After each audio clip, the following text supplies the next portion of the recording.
Chittagong press club চত্বরে জাতীয়তাবাদী বৌদ্ধ ফোরাম চট্টগ্রামের উদ্যোগে মঙ্গলবার বিকেলে রাফা ও গাজায় ইসরায়েলি নৃশংস হত্যাযজ্ঞের প্রতিবাদে এক মানববন্ধন ও বিক্ষোভ মিছিল অনুষ্ঠিত হয়েছে।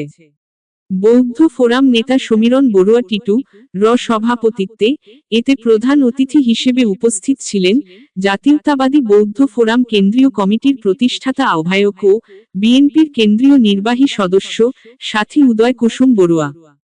প্রধান বক্তা হিসেবে উপস্থিত ছিলেন উত্তর জেলা বিএনপির যুগ্ম আহ্বায়ক ইঞ্জিনিয়ার বেলায়েত হোসেন।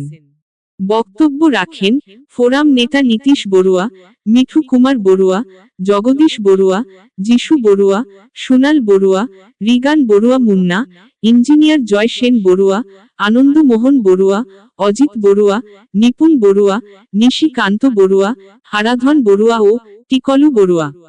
শুভেচ্ছা বক্তব্য রাখেন উত্তর জেলা যুবদল নেতা শাহজাহান শাহিল, শ্রমিক নেতা বখতিয়ার চৌধুরী।